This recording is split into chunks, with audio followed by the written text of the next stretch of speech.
Bienvenidos a la quinta y última parte del audiolibro El hombre más rico de Babilonia. Llegamos al final de esta serie y en este capítulo descubriremos la gran conclusión de todas las enseñanzas compartidas a lo largo del camino. Si has llegado hasta aquí, ¡felicidades! Muy pocas personas invierten tiempo en su educación financiera. Ahora sí, ponte cómodo y disfruta del cierre de este clásico. Tablilla número 2. En tercer lugar, el plan prevé que pague mis deudas con lo que gane. Cada luna, las 2/10 partes de mis ganancias serán divididas justa y honorablemente entre todos los que, habiendo confiado en mí, me han dejado oro. Y llegará el momento en que todas mis deudas serán liquidadas. Para dar fe de ello, grabo aquí el nombre de todos los hombres con los que estoy en deuda y la cantidad justa de lo que les debo. Farra, el tejedor, 2 monedas de plata, 6 de cobre. Sinjar, el fabricante de colchones, 1 moneda de plata. Ahmar, mi amigo, 4 monedas de plata, 7 de cobre. Akamir, mi amigo, 1 moneda de plata, 3 de cobre. Diebeker, amigo de mi padre, 4 monedas de plata, 1 de cobre. Al-Kahad, el dueño de la casa, 14 monedas de plata. Matón, el prestamista de oro, 9 monedas de plata. Berejik, el agricultor, 1 moneda de plata, 7 de cobre. A partir de aquí, la placa está gastada. El texto es indescifrable. Tablilla número 3. Debo a todos estos acreedores la suma de 19 monedas de plata y 141 de cobre. Como debía esta suma y no veía forma de pagarlas, en mi locura, permití que mi mujer volviera a la casa de su padre y abandoné mi ciudad natal buscando en otro lugar un bienestar fácil, para solo encontrar el desastre y ser vendido vergonzosamente como esclavo. Ahora que Matón me ha enseñado cómo puedo ir devolviendo mis deudas en pequeñas cantidades que tomaré de lo que gane, veo hasta qué punto estaba errado cuando escapé de las consecuencias de mi extravagancia. He visitado a mis acreedores y les he explicado que no tenía recursos para pagarles salvo mi capacidad de trabajar, y que tenía la intención de dedicar 2/10 partes de lo que ganara para liquidar mis deudas de modo justo y honorable, que no podía pagar más que eso y que si eran pacientes, llegaría el día en que habría cumplido enteramente las obligaciones contraídas. Ahmar, a quien creía mi mejor amigo, me insultó duramente y me fui de su casa humillado. Bijerik, el agricultor, pidió ser el primero en cobrar, pues tenía gran necesidad de ayuda.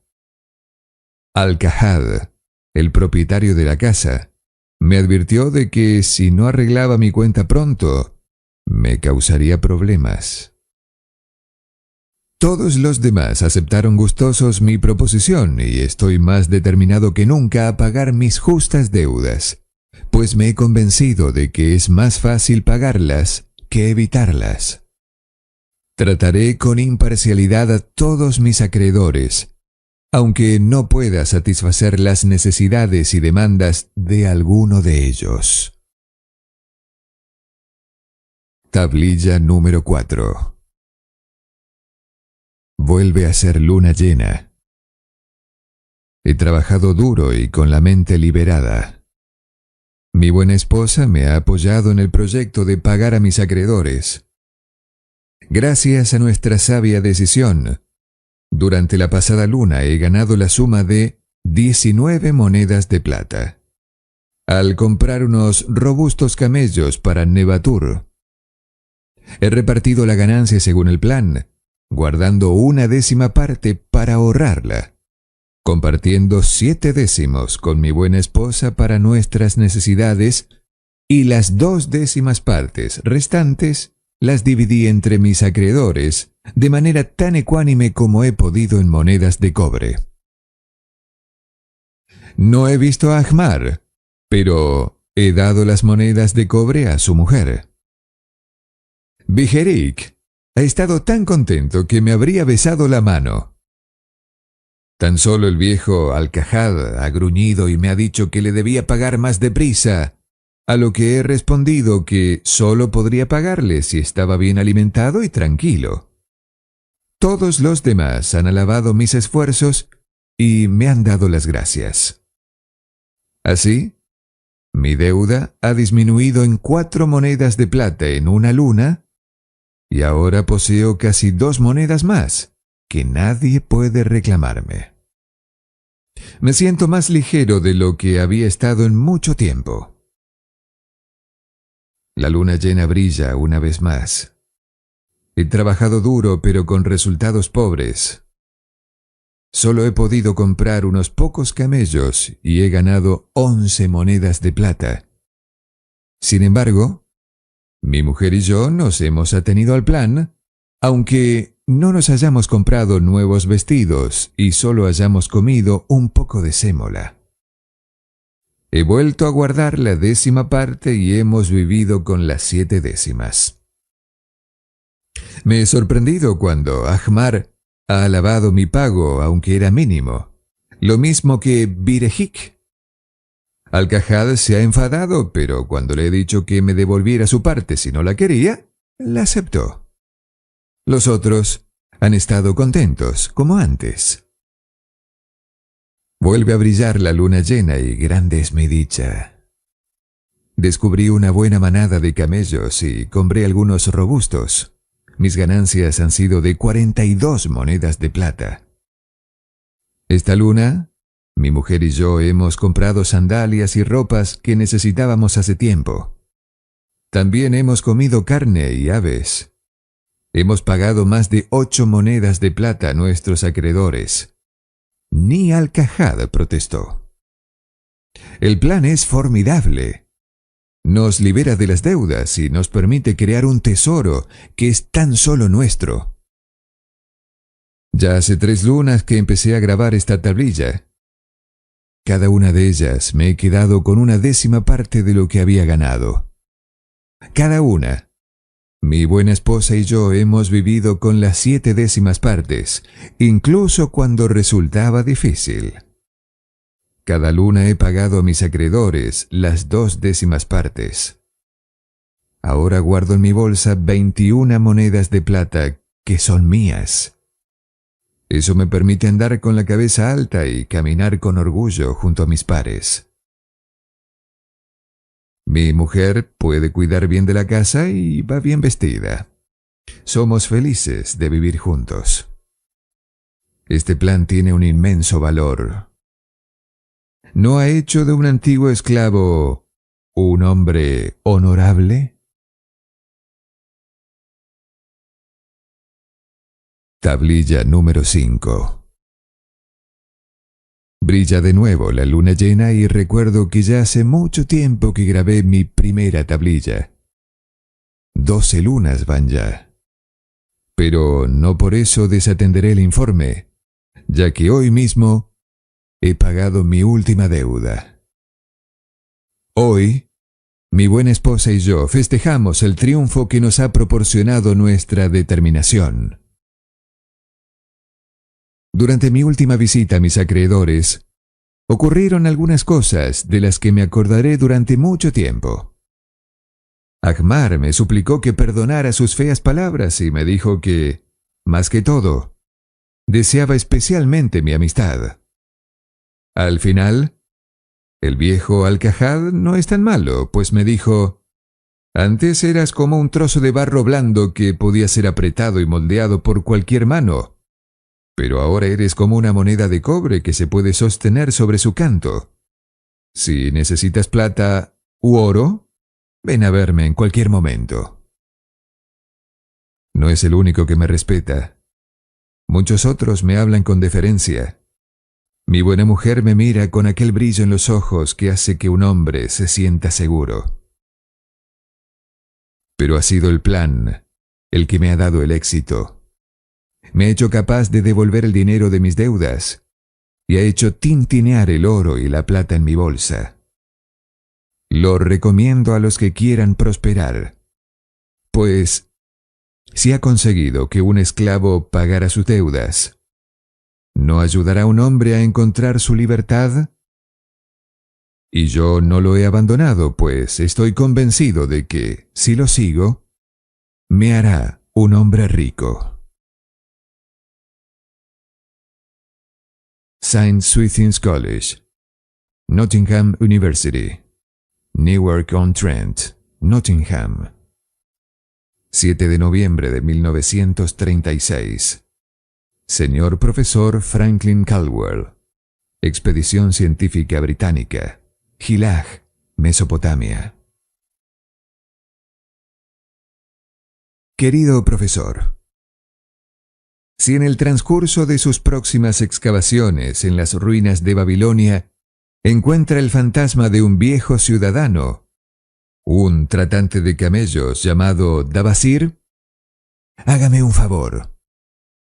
Dígale que aquellos galimatías que escribió en unas tablillas de barro hace muchísimo tiempo le han valido la gratitud eterna de ciertas personas de una facultad en Inglaterra. Seguramente se acordará usted de mi carta de hace un año, en la que le decía que mi mujer y yo teníamos la intención de seguir su plan para liberarnos de nuestras deudas y, al mismo tiempo, tener algo de dinero en nuestros bolsillos. Habrá adivinado que estas deudas nos avergonzaban desesperadamente, por más que las tratáramos de esconder frente a nuestros amigos. Desde hacía años estábamos terriblemente humillados por ciertas deudas e intranquilos hasta la enfermedad por miedo de que algún comerciante desatara un escándalo que nos habría obligado con toda seguridad a dejar la facultad. Gastábamos cada chelín de nuestros ingresos, que era apenas suficiente para mantenernos a flote. Nos veíamos obligados a ir a comprar allí donde nos dieran crédito, sin importarnos si los precios eran más elevados.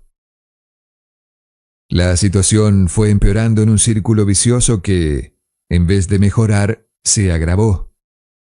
Nuestros esfuerzos se hicieron desesperados. No podíamos mudarnos a un sitio más barato porque aún debíamos alquileres al propietario. Parecía que no podríamos hacer nada para mejorar nuestra situación. Entonces, apareció su nuevo amigo, el viejo tratante de camellos de Babilonia, con un plan capaz de realizar justo lo que nosotros deseábamos cumplir. Nos animó amablemente a seguir su sistema. Hicimos una lista de todas las deudas que teníamos y yo se la mostré a todos nuestros acreedores.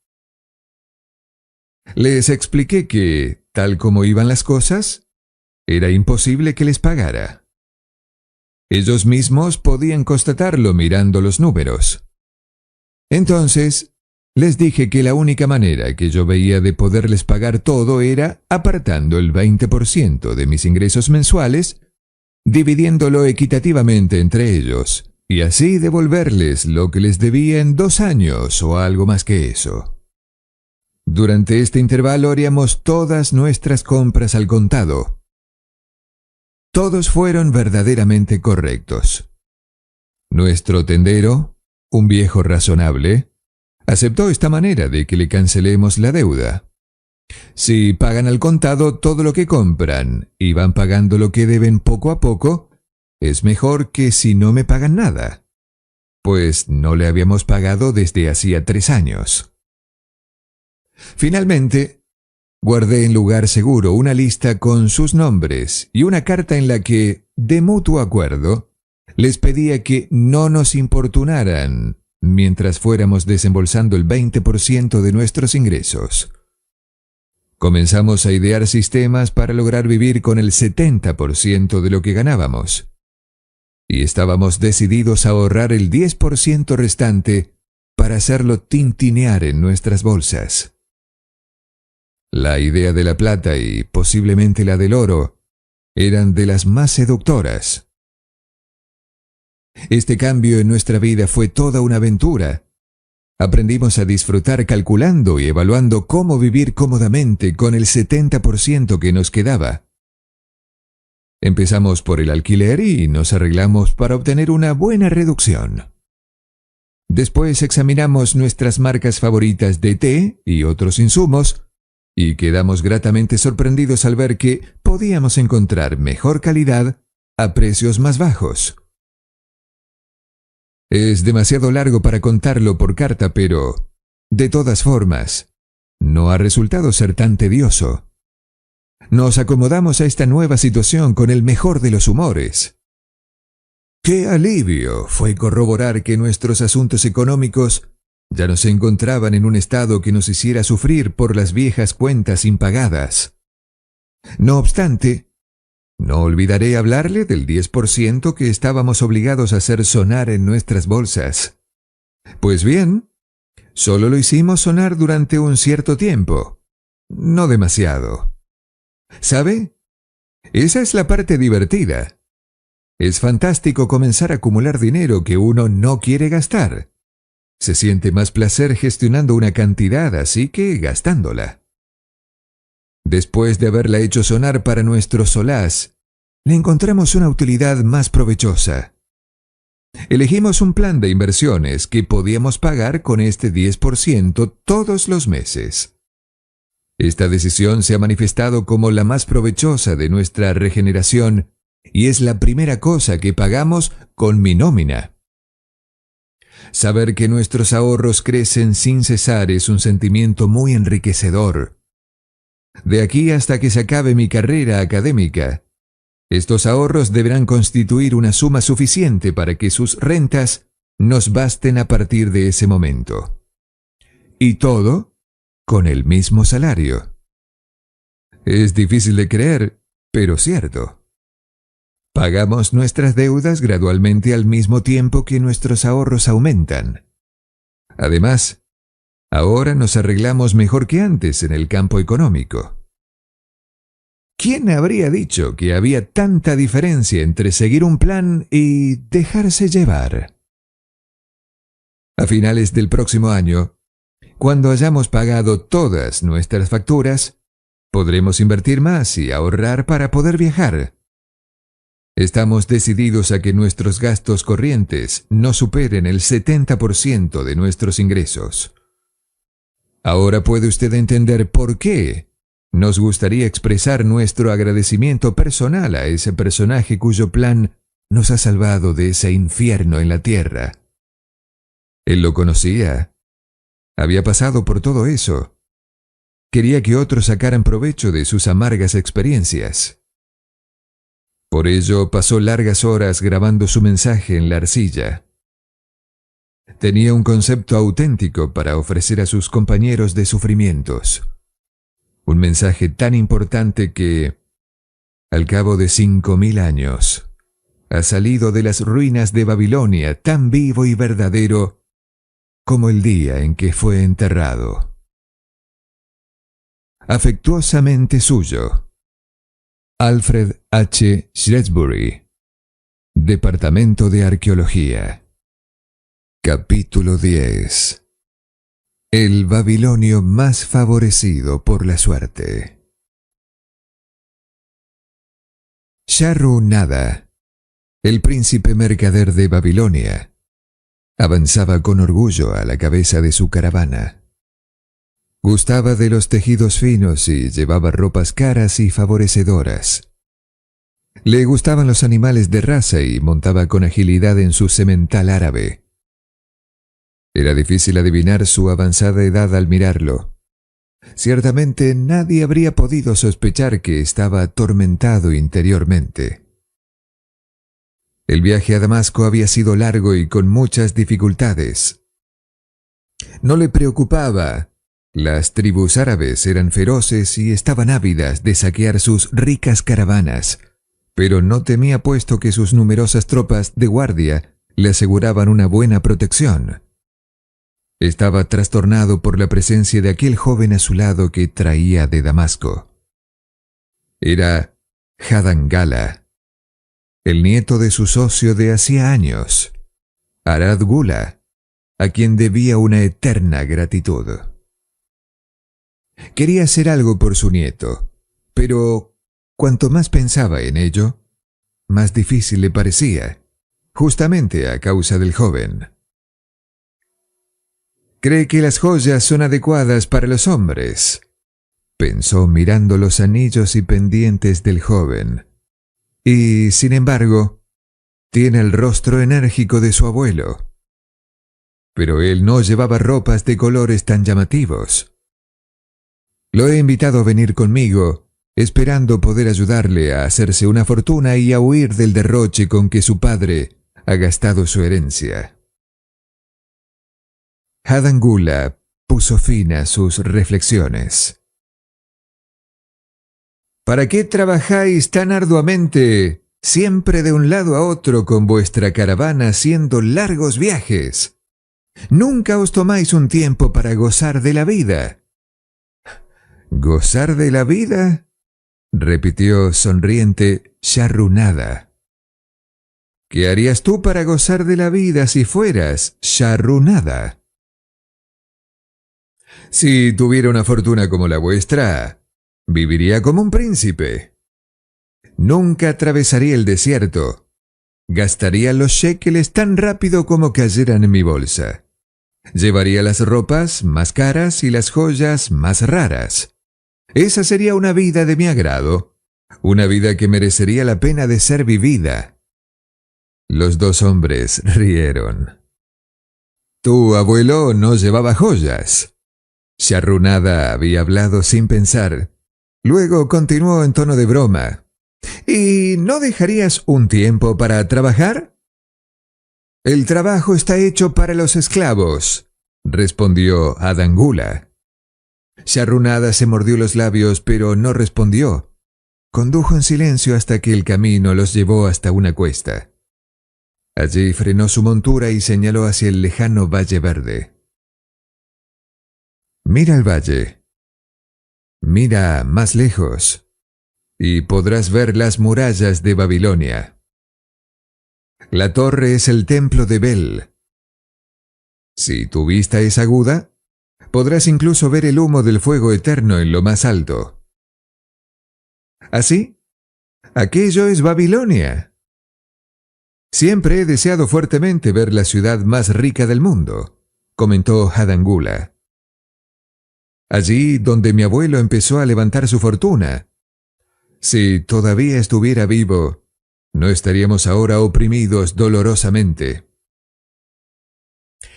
«¿Por qué quieres que su espíritu permanezca en la tierra más allá del tiempo que le correspondía? Tú y tu padre podéis culminar su trabajo». «Desgraciadamente ninguno de los dos tenemos sus dones. Mi padre y yo no conocemos el secreto para atraer los shekeles de oro». Sharrunada no respondió, pero aflojó las bridas de su montura y bajó pensativo por el sendero que llevaba al valle. La caravana los seguía envuelta en una nube roja de polvo. Más tarde llegaron al camino real y, tomando rumbo hacia el sur, atravesaron tierras irrigadas. 3 viejos que labraban en un campo llamaron la atención de Sharrunada. Le parecían extrañamente familiares. ¡Qué ridículo! No se pasa 40 años más tarde por un campo y se encuentran los mismos trabajadores. Sin embargo, algo le decía que eran los mismos. Uno de ellos sostenía débilmente el arado. Los otros 2, al lado de los bueyes, se esforzaban, pegándoles en vano para que continuaran avanzando. 40 años antes él había envidiado a esos hombres. Qué gustoso habría cambiado con ellos de lugar. Pero ahora, qué diferencia. Se volvió para mirar su caravana con orgullo. Sus camellos y asnos bien elegidos y pesadamente cargados de mercancías valiosas provenientes de Damasco. Todos aquellos bienes, menos uno, le pertenecían. Señaló a los labradores diciendo: aran el mismo campo desde hace 40 años. Se deben parecer. ¿Qué os hace pensar que son los mismos? Ya los había visto aquí, respondió Sharrunada. Los recuerdos recorrieron rápidamente su pensamiento. ¿Por qué no podía vivir en el presente y enterrar el pasado? Vio entonces, como en una imagen, la cara sonriente de Arad Gula. La barrera entre él y aquel joven cínico que estaba a su lado cayó. Pero, ¿cómo podía ayudar a un joven soberbio con ideas de lujo y las manos cubiertas de joyas? Podía ofrecer trabajo en abundancia a hombres dispuestos a trabajar, pero nada a los que consideraban que el trabajo era indigno de ellos. Pero debía a Arad Gula algo más concreto que una tentativa a medias. Arad Gula y él nunca habían hecho las cosas de esta manera. Estaban hechos de otra madera. Entonces, se le ocurrió un plan repentinamente. No sería fácil. Debía considerar a su familia y su propio estatus. Sería cruel. Haría daño. Pero como era un hombre de decisiones rápidas, abandonó sus objeciones y se determinó a actuar.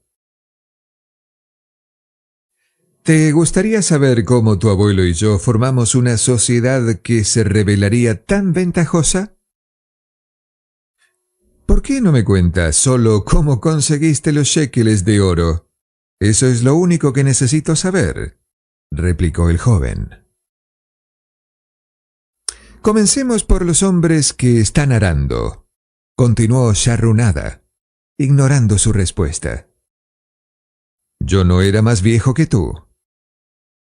Cuando la columna de hombres de la que yo formaba parte se acercaba a ellos, Megido, el agricultor, se burló de cómo labraban. Megido estaba encadenado a mi lado. Mira esos tipos perezosos, protestó. El que aguanta el arado no hace fuerza para labrar profundamente. Los otros no vigilan que los bueyes no salgan del curso. ¿Cómo pueden esperar tener una buena cosecha si trabajan con tal negligencia? ¿Habéis dicho que Megido estaba encadenado a vuestro lado?, preguntó Hadangula, sorprendido. Sí. Llevábamos un collar de bronce alrededor del cuello. Una pesada cadena nos unía los unos a los otros. Cerca de él estaba Sabado, el ladrón de corderos que conocí en Harrún. En la punta, un hombre al que llamábamos pirata, porque no quería decir su nombre. Habíamos pensado que era marinero porque tenía tatuajes en el pecho, unas serpientes enroscadas a la manera de los hombres de la mar.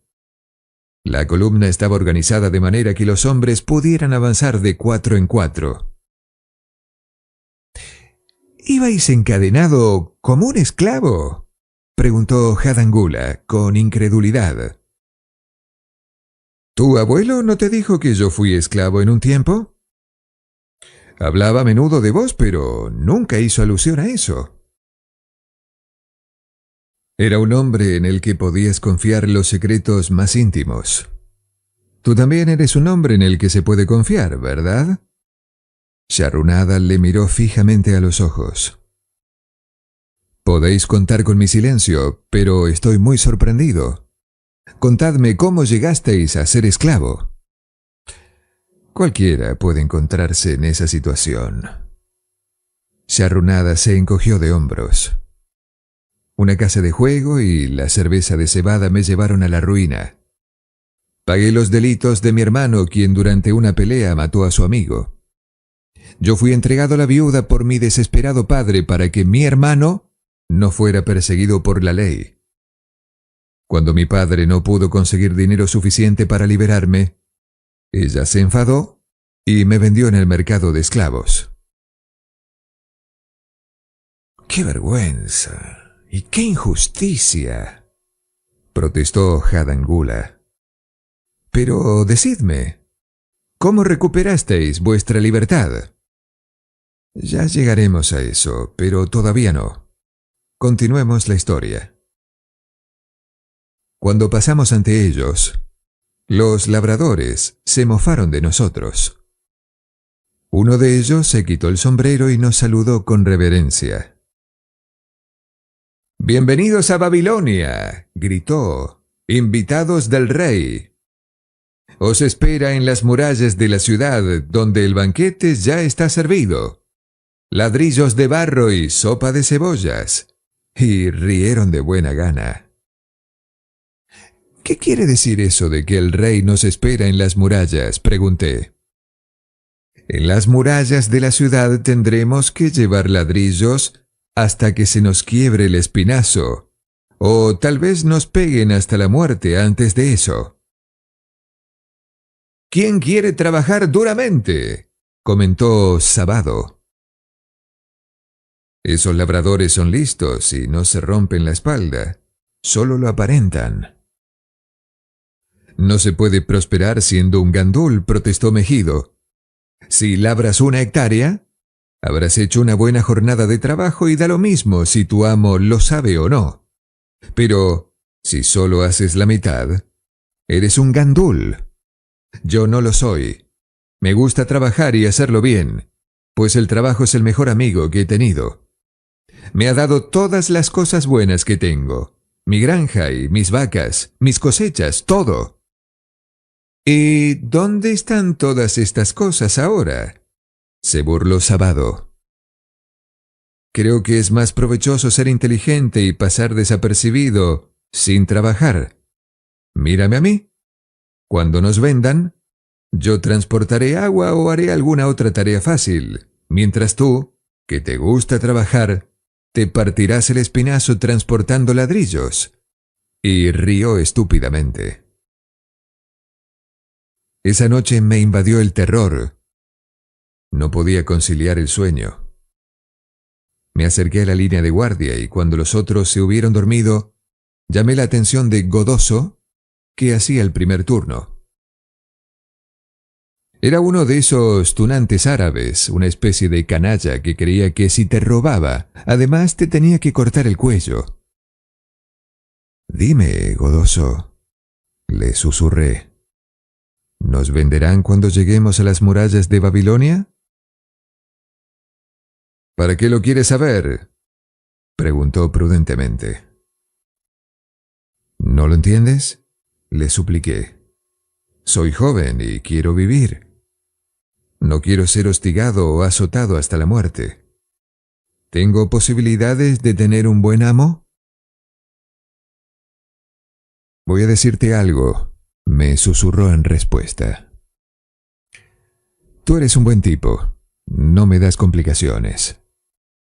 La mayoría de las veces somos los primeros en ir al mercado de esclavos.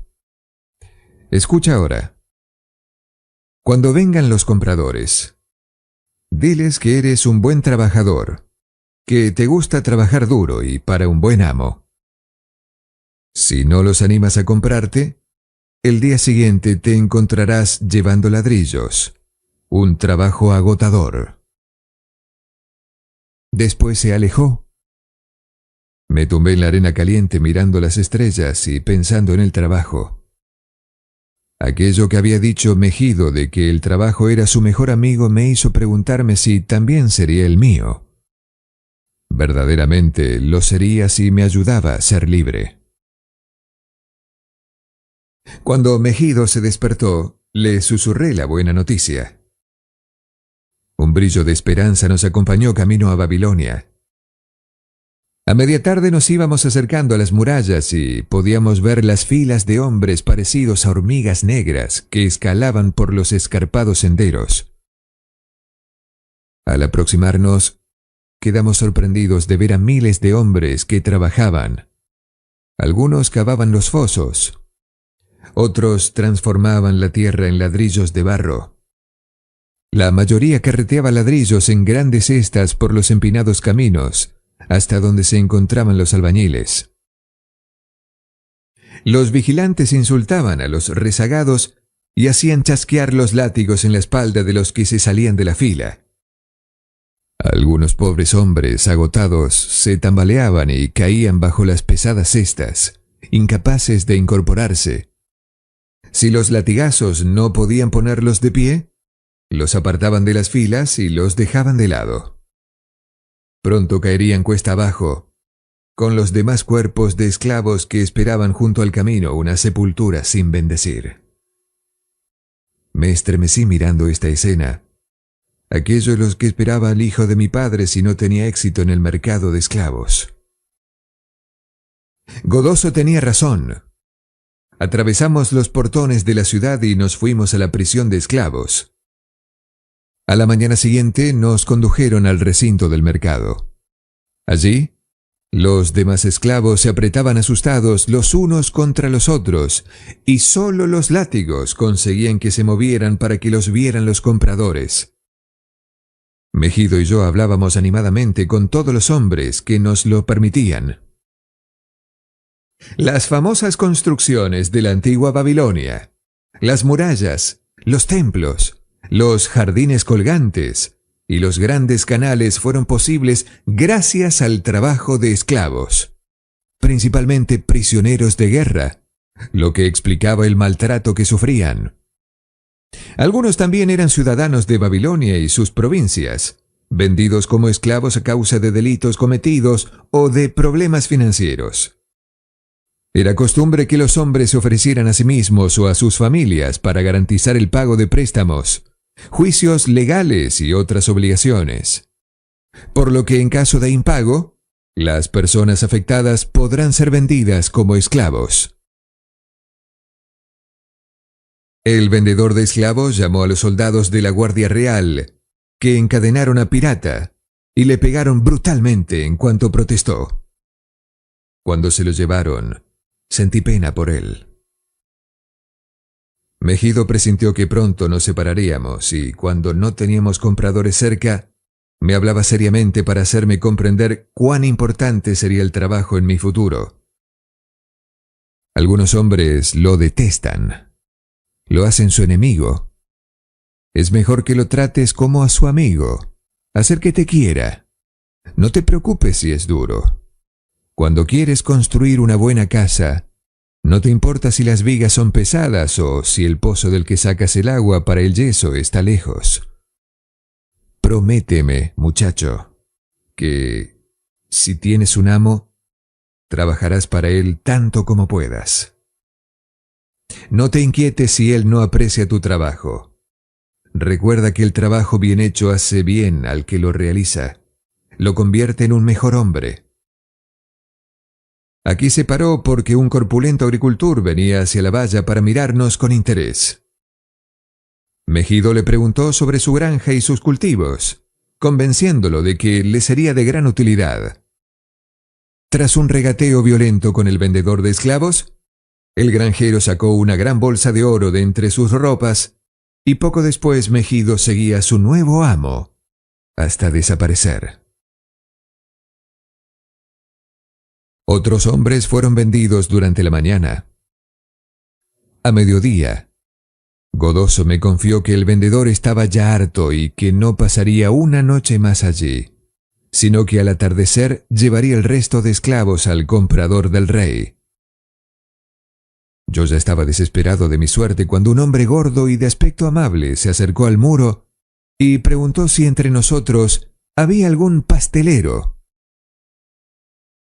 ¿Para qué un buen pastelero como vos necesita un pastelero de calidad inferior?, le dije acercándome. ¿No sería más fácil enseñar a un hombre de buena voluntad como yo los secretos de vuestro oficio? Miradme, soy joven, fuerte, y me gusta trabajar. Dadme una oportunidad y haré todo lo que pueda para llenar de oro vuestra bolsa. Quedó impresionado por mi buena voluntad y comenzó a regatear con el vendedor. Este nunca se había fijado en mí desde que me compró, pero ahora alababa con gran elocuencia mis virtudes, mi buena salud y mi buen carácter. Me sentí como un buey cebado que vendieran a un carnicero. Para mi gran alegría, al final se cerró el trato y me fui con mi nuevo amo pensando que era el hombre más afortunado de Babilonia. Mi nueva casa era de mi agrado.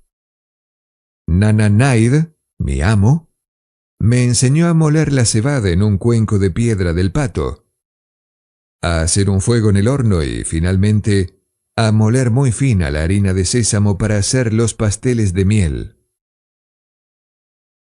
Yo pernoctaba en el granero en el que almacenaba el cereal. La vieja esclava, la criada Swasti, me alimentaba bien y estaba contenta de que le ayudara a hacer las tareas más pesadas. Esa era la oportunidad de ser útil a mi amo que había deseado ardientemente, y en ella esperaba encontrar una vía para ganar mi libertad. Pedí a Nananaid que me enseñara a amasar y cocer el pan, y lo hizo, contento por mi buena voluntad. Más tarde, cuando ya dominaba esas técnicas, le solicité que me mostrara cómo hacer los pasteles de miel y pronto hice toda la pastelería. Mi amo estaba contento de poder no hacer nada, pero Swasti sacudía la cabeza en signo de desaprobación. No es bueno para ningún hombre estar sin trabajar, declaraba. Pensé que era el momento de empezar a pensar en una manera de ganar las monedas para comprar mi libertad.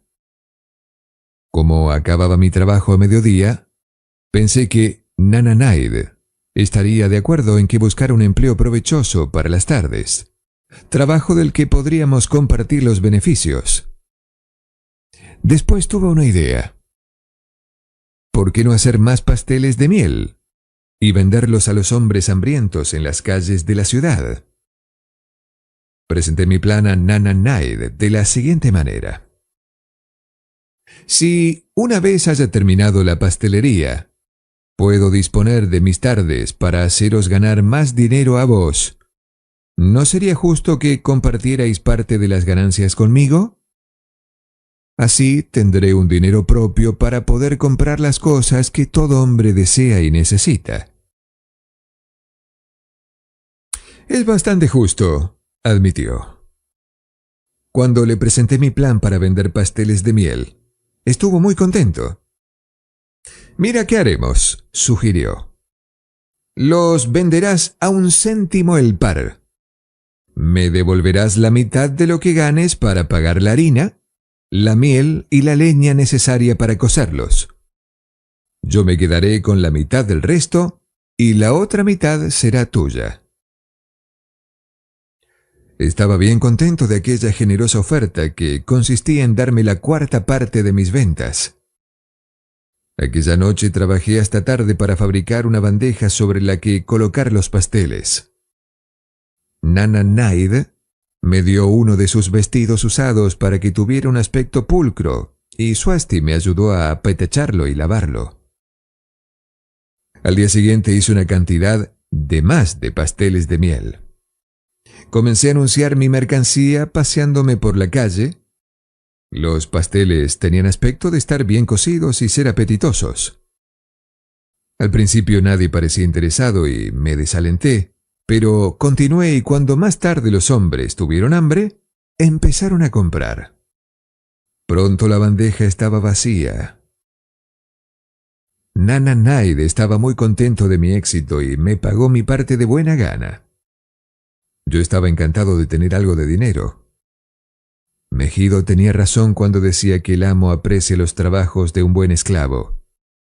Aquella noche estaba tan excitado por mi éxito que apenas pude dormir e intenté calcular cuánto podía ganar en un año y cuántos años necesitaría para comprar mi libertad. Pronto encontré clientes estables paseándome con la bandeja de pasteles. Uno de ellos no era otro que tu abuelo, Arad Gula. Era vendedor de alfombras y las vendía a las amas de casa. Iba de un extremo a otro de la ciudad acompañado de un burro cargado de alfombras y de un esclavo negro que lo cuidaba. Compraba 2 pasteles para él y 2 para su esclavo. Siempre se entretenía a hablar conmigo mientras los comían. Tu abuelo me dijo una cosa que siempre recordaré. Me gustan tus pasteles, muchacho, pero me gusta aún más el ardor con que los vendes. Un espíritu así te puedes llevar muy lejos en el camino del éxito. ¿Puedes comprender, Hadan Gula, lo que esas palabras de aliento significaron para un joven esclavo? Solo en una gran ciudad que luchaba contra sí mismo para encontrar una puerta de salida a su humillación. A medida que pasaban los meses, iba engrosando mi bolsa, que colgaba de mi cinturón. Empezaba a tener un peso reconfortante. El trabajo se había convertido en mi mejor amigo, como había predicho Megido. Yo estaba feliz, pero Swasti se mostraba intranquila. Temo por tu amo. Pasa demasiado tiempo en las casas de juego, protestaba. Un día me invadió la felicidad al encontrar a mi amigo Megido en la calle. Llevaba 3 asnos cargados de verduras al mercado. Estoy muy bien, dijo. Mi amo aprecia mi trabajo y ya soy capataz. Mira, me confía los productos que vende en el mercado e incluso ha reclamado a mi familia.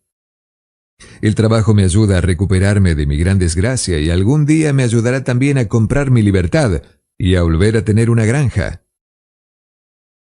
Pasó el tiempo y cada día Nana Naed tenía más prisas por verme llegar después de mi venta. Me presionaba para que buscara nuevos clientes y aumentara mis ventas. Esperaba mi venta, contaba impacientemente el dinero y lo dividía. A menudo iba más allá de las puertas de la ciudad para buscar a los vigilantes de los esclavos que construían las murallas de la ciudad. Detestaba ver aquellas escenas desagradables, pero creía que los vigilantes eran compradores generosos. Un día, vi sorprendido a Sabado esperando en fila para llenar de ladrillo su cesto. Estaba flaco y encorvado y su espalda estaba llena de cicatrices y llagas producidas por los látigos de los vigilantes. Me dio pena y le di un pastel que aplastó contra su boca como un animal famélico. Viendo el ansia que se reflejaba en su mirada, corrí antes de que pudiera atrapar mi bandeja. ¿Por qué trabajas tan duramente?, me preguntó un día Arad Gula. Casi la misma pregunta que tú me has hecho hoy. ¿Te acuerdas?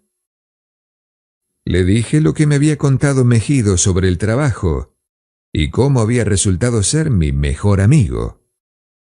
Le enseñé con orgullo mi bolsa de monedas y le dije que ahorraba para comprar mi libertad.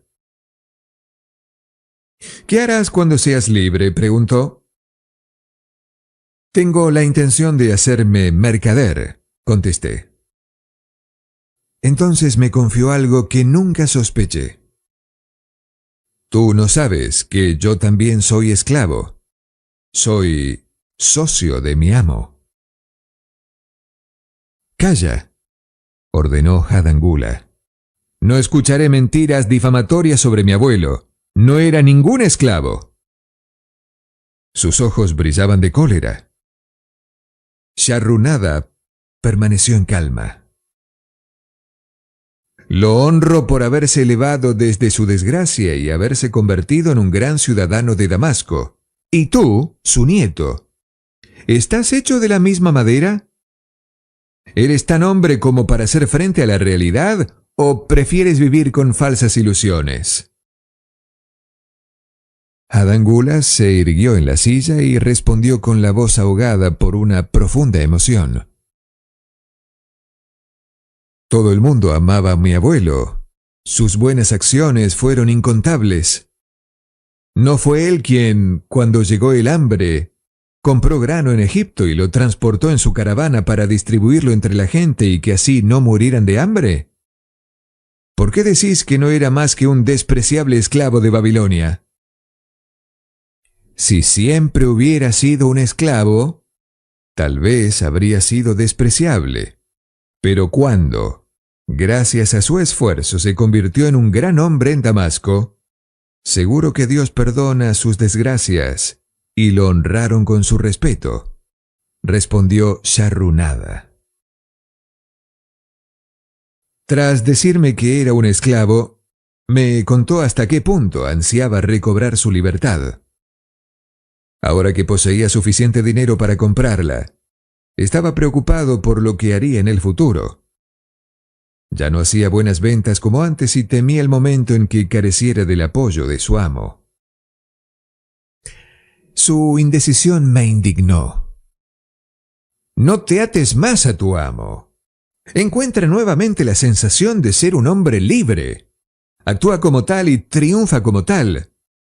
Decide qué es lo que quieres conseguir y el trabajo te ayudará a conseguirlo. Continuó su camino diciéndome que estaba contento de que lo hubiera hecho avergonzarse por su cobardía. Un día fui afuera de las murallas y me extrañó ver allí un gran gentío. Cuando pregunté a un hombre qué pasaba, me respondió: ¿No lo has oído? Han llevado ante la justicia a un esclavo fugitivo que había matado a un guardián y lo flagelarán hasta la muerte. Incluso el rey en persona estará presente. El gentío era tan numeroso cerca del poste de flagelación que temí acercarme más por miedo que volcar mi bandeja de pasteles de miel. Entonces subí a la muralla inacabada para ver por encima de las cabezas. Tuve la suerte de ver a Nabucodonosor en persona que avanzaba en su carro dorado. Jamás había visto una magnificencia tal, ropas semejantes, paños de tejido dorado guarnecidos de terciopelo como aquellos.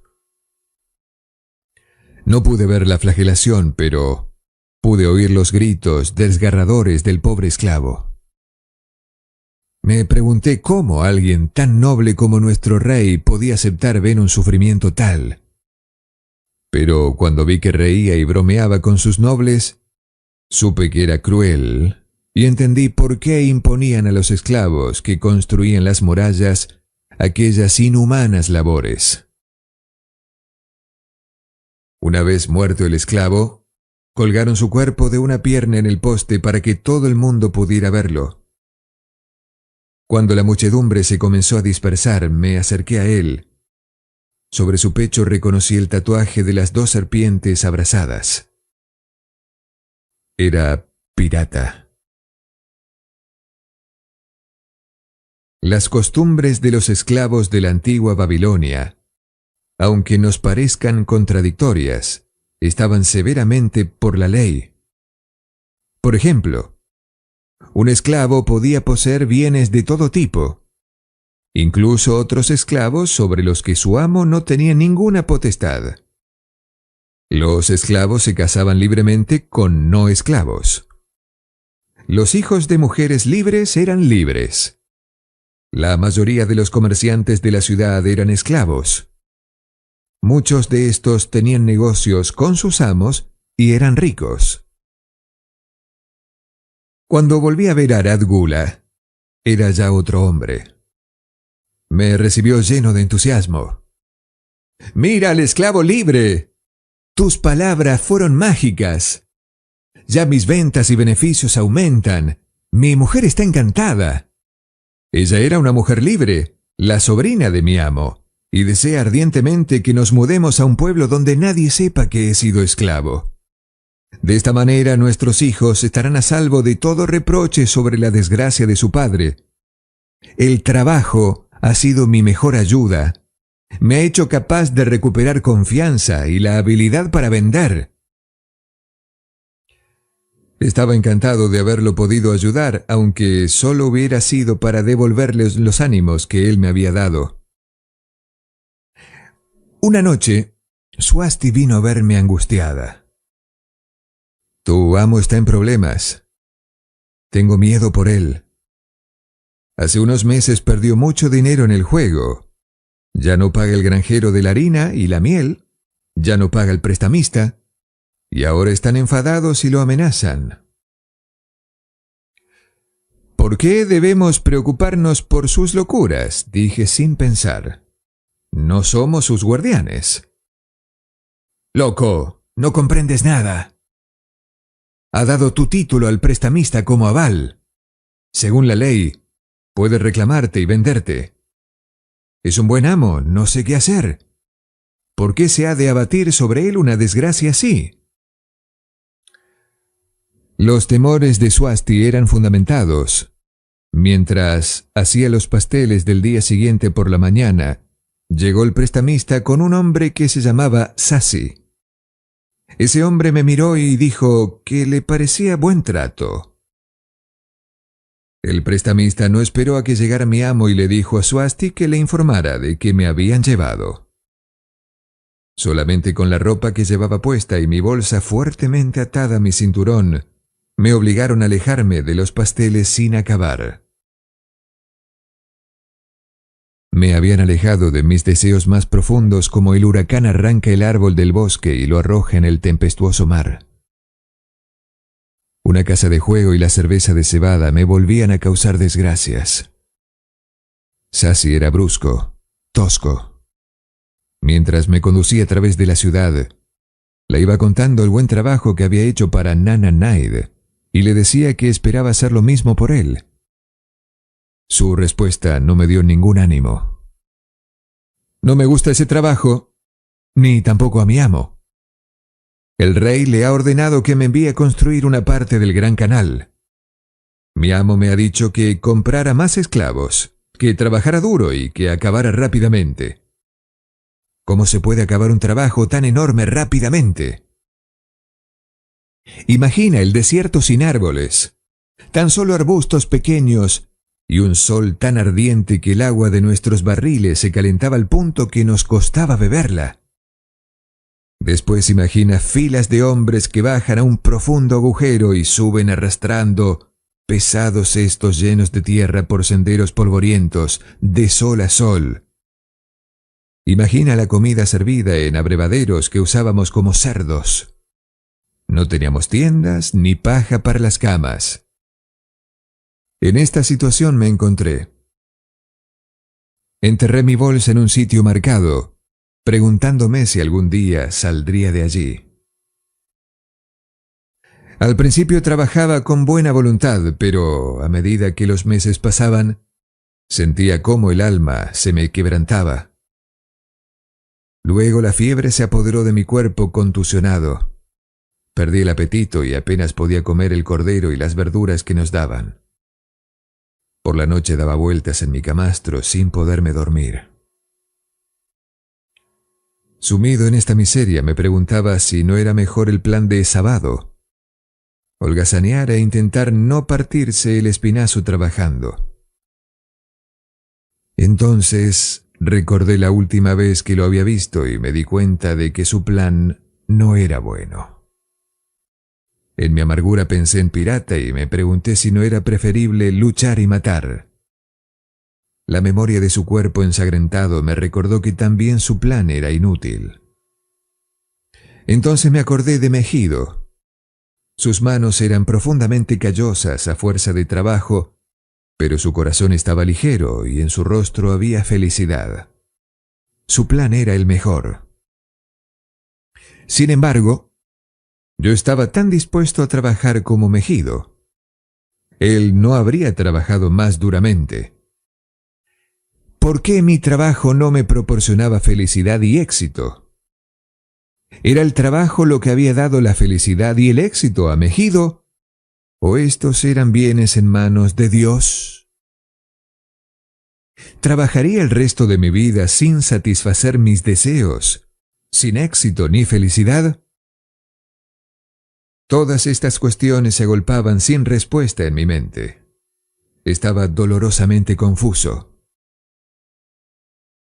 Varios días más tarde, cuando me creía ya al límite de mis fuerzas y mis preguntas continuaban sin respuesta, Sasi me mandó a buscar. Mi amo había hecho venir a un mensajero para llevarme a Babilonia.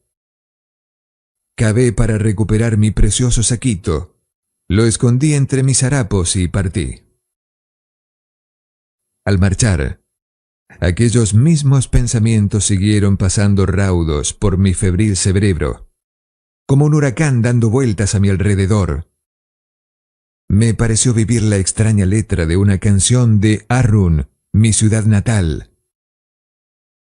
Mira al hombre que como un torbellino se comporta como la tormenta, que en su carrera nadie puede seguir y su destino nadie puede predecir. ¿Era mi destino ser castigado por no sabía qué? ¿Qué miserias y decepciones me esperaban? Imagina mi sorpresa cuando, al llegar al patio de la casa de mi amo, vi a Arad Gula que me esperaba. Me ayudó a entrar y me abrazó como a un hermano perdido hace tiempo. Por el camino le habría seguido como un esclavo sigue a su amo, pero no me lo permitió. Pasó su brazo por mis hombros y me dijo: «Te busqué por todas partes. Cuando ya no tenía esperanzas, encontré a Swasti, quien me contó la historia del prestamista que me condujo hasta tu noble amo. Él ha negociado con dureza y me ha hecho pagar un precio desorbitado, pero tú lo vales. Tu filosofía y tu audacia han inspirado mi actual éxito». La filosofía de Megido, no la mía, interrumpí. La de Megido y la tuya. Gracias a los dos, ahora vamos a Damasco, donde te necesito como socio. Mira, exclamó, dentro de un momento serás un hombre libre. Diciendo esto sacó del interior de su ropa una tablilla de barro que era mi título. La levantó por encima de su cabeza y la tiró con fuerza contra el pavimento de piedra para romperla en 1000 pedazos. Pisó con alegría los añicos hasta que quedaron reducidos a polvo. Mis ojos se llenaron de lágrimas de agradecimiento. Sabía que era el hombre más afortunado de Babilonia. ¿Ves? El momento de mayor angustia. El trabajo resultó ser mi mejor amigo. Mi buena voluntad de trabajar me permitió no tener que ir con los esclavos que construían las murallas. E impresionó a tu abuelo hasta el punto de que me quisiera ser su socio. Entonces, ¿el trabajo era la clave secreta de los shekeles de oro de mi abuelo?, preguntó Hadan Gula. Era la única que tenía cuando yo lo conocí, respondió Sharrunada. A tu abuelo le gustaba trabajar. Dios apreció sus esfuerzos y lo recompensó generosamente. Empiezo a entender. Hadan Gula hablaba mientras pensaba. El trabajo atrajo a sus numerosos amigos que admiraban su perseverancia y el éxito que le proporcionaba. El trabajo le dio los honores que apreciaba tanto en Damasco. El trabajo le aportó todas esas cosas de las que he disfrutado. Y yo creía que el trabajo era solo para los esclavos.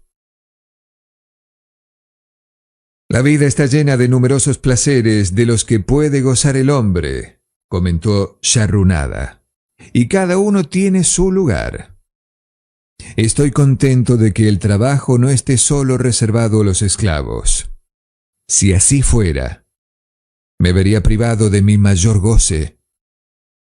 Hay muchas cosas que me gustan, pero nada reemplaza al trabajo. Sharrunada y Hadan Gula pasaron por la sombra de elevados muros hacia las macizas puertas de bronce de Babilonia. A su llegada, los guardias de la puerta se pusieron firmes y saludaron respetuosamente al honorable ciudadano. Con la cabeza bien alta, Sharrunada condujo la larga caravana a través de las puertas y por las calles de la ciudad. Siempre he querido ser un gran hombre como mi abuelo, le confió Hadangula. Nunca había entendido qué clase de hombre era. Vos me lo habéis mostrado. Ahora que lo sé, lo admiro aún más y me siento más decidido a convertirme en un hombre como él. Temo no poderos pagar nunca por haberme dado la auténtica clave de su éxito. A partir de hoy la usaré. Empezaré humildemente como él, y eso será más acorde con mi verdadera condición que las joyas y las bellas ropas. Y diciendo esto, Hadangula retiró los anillos de sus dedos y los pendientes de sus orejas. Aflojó las riendas de su caballo, retrocedió unos pasos y se colocó tras el jefe de la caravana con un profundo respeto. Capítulo 11. Un resumen histórico de Babilonia. No ha habido en el curso de la historia una ciudad más atractiva que Babilonia. Su nombre evoca visiones de riqueza y esplendor, y sus tesoros de oro y joyas eran espléndidos. Podríamos pensar que una ciudad así tenía un emplazamiento maravilloso, rodeada de ricos recursos naturales como bosques o minas, en un exuberante clima tropical. Mas no era el caso. Se extendía a lo largo del curso de los ríos Tigris y Éufrates, en un valle árido y plano. No había bosques, minas, ni siquiera piedras para la construcción. No estaba en una vía comercial natural y las lluvias eran insuficientes para la agricultura. Babilonia es un ejemplo de la capacidad del hombre para alcanzar grandes objetivos, usando los recursos que tiene a su disposición. Todos los medios habían sido desarrollados por el hombre. Todas las riquezas resultaban del trabajo humano. Babilonia poseía tan solo dos recursos naturales: una tierra fértil y el agua del río. Gracias a una de las más grandes realizaciones técnicas de todos los tiempos, los ingenieros babilonios desviaron el cauce del río mediante diques e inmensos canales de irrigación. Los canales atravesaban todos los parajes del árido valle para llevar agua al suelo fértil. Estas obras constituyen uno de los primeros trabajos de ingeniería de la historia, y el sistema de regadío permitió que las cosechas fueran más abundantes de lo que nunca habían sido. Afortunadamente, Babilonia fue gobernado durante su larga existencia por sucesivas líneas de reyes que solo se dedicaron ocasionalmente a las conquistas y los saqueos. Aunque la ciudad se embarcó en diversas batallas, estas fueron locales o eran para defenderse de los ambiciosos conquistadores llegados de otros países que codiciaban sus fabulosos tesoros. Los extraordinarios dirigentes de Babilonia pasaron a la historia a causa de su sabiduría, audacia y rectitud. Babilonia no dio orgullosas monarquías que querían conquistar el mundo conocido y forzar a las naciones a subyugarse. Babilonia ya no existe como ciudad. Cuando las fuerzas humanas que construyeron y mantuvieron la ciudad durante miles de años desaparecieron, se convirtió rápidamente en una ruina desierta. Estaba situada en Asia, a unos 1000 kilómetros del Canal de Suez, justo al norte del Golfo Pérsico. Su latitud es cercana a los 30 grados sobre el Ecuador, parecida a la de Yuma, Arizona, y poseía un clima semejante al de esta ciudad, caliente y seco. El valle del Éufrates, en otro tiempo populosa región agrícola, es hoy una llanura árida barrida por el viento. Las escasas hierbas y los arbustos del desierto luchan contra la arena llevada por el viento. Los fértiles campos, las grandes ciudades y las largas caravanas de los ricos comerciantes se han esfumado. Las tribus árabes nómadas son los únicos habitantes del valle desde la era cristiana y subsisten gracias a sus pequeños rebaños. La región está salpicada de colinas.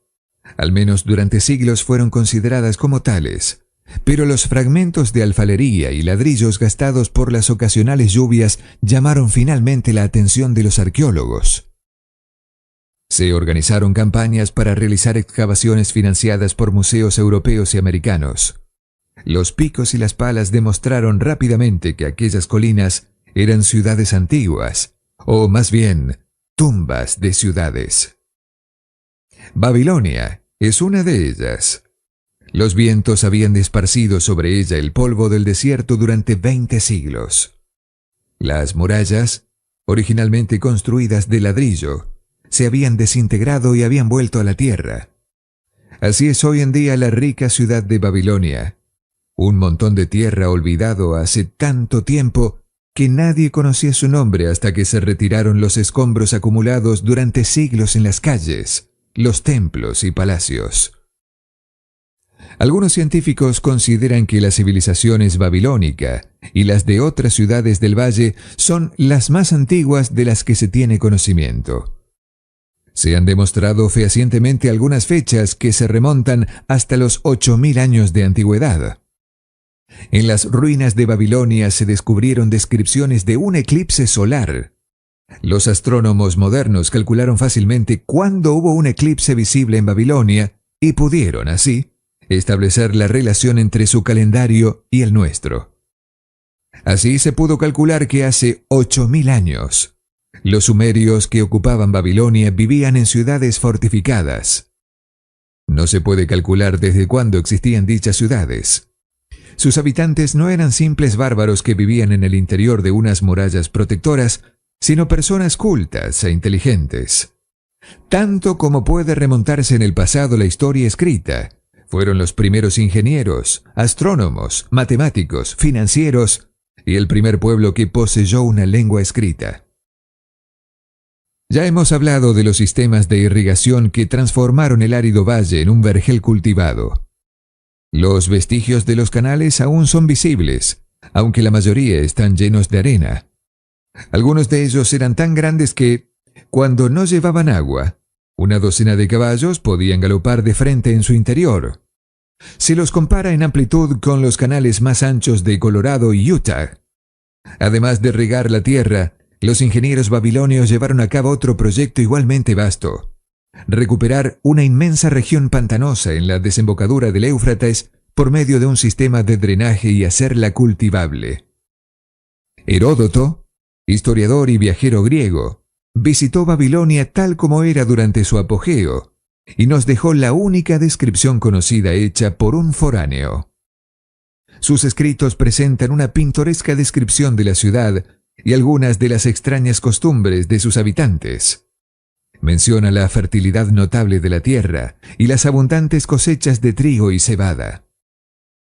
La gloria de Babilonia se ha apagado, mas su sabiduría ha sido preservada para nosotros gracias a los archivos. En aquellos lejanos tiempos, el papel no había sido todavía inventado y en su lugar, la gente grababa laboriosamente sus escritos en tablillas de arcilla húmeda. Cuando las acababan, las cosían y quedaban firmes. Medían aproximadamente 6 por 8 pulgadas y el espesor era de 1 pulgada. Utilizaban estas tablillas de barro, como se las llama comúnmente, como nosotros, las modernas formas de escritura. Se grababan leyes del país, leyendas, poesía, historia, transcripciones de decretos reales, títulos de propiedad, billetes e incluso cartas que eran enviadas mediante mensajeros hacia lejanas ciudades. Gracias a estas tablillas hemos podido conocer asuntos íntimos de la sociedad. Una tablilla que seguramente provenía de los archivos del almacenero del país cuenta, por ejemplo, que un cliente llevó una vaca y la cambió por 7 sacos de trigo, 3 entregados en el mismo momento y los otros 4 a conveniencia del cliente. Los arqueólogos recuperaron bibliotecas enteras de estas tablillas, millares de ellas, protegidas por los escombros de las ciudades. Los inmensos muros que rodeaban la ciudad constituían una de las extraordinarias maravillas de Babilonia. Los antiguos las consideraron comparables a las pirámides de Egipto y las situaron entre las 7 maravillas del mundo. El mérito de la construcción de las primeras murallas es atribuible a la reina Semiramis, pero los arqueólogos modernos no han podido encontrar señales de estas primeras construcciones ni establecer su altura exacta. Por los escritos de los antiguos, se cree que medían entre unos 50 y 60 pies en la parte exterior, que estaban hechas de ladrillos cocidos y además protegidas por un foso de agua profundo. Las murallas más recientes y célebres fueron construidas unos 600 años antes de Cristo por el rey Nabopolázar, quien proyectó una construcción tan grandiosa que no pudo vivir para ver el final de la obra. Fue su hijo Nabucodonosor, cuyo nombre aparece en la Biblia, quien las terminó. La altura y longitud de estas murallas más recientes nos dejan sin habla. Una autoridad digna de confianza informó que debieron de tener alrededor de 52 metros, es decir, la altura de un edificio moderno de 15 pisos. Se estima que la longitud total era de entre 15 y 17 kilómetros y la anchura era tal que en su parte superior podía correr un carro tirado por 6 caballos. No queda prácticamente nada de esta colosal estructura excepto una parte de los cimientos y el foso. Además de los destrozos de la naturaleza, los árabes se llevaron los ladrillos para construir entre otras zonas.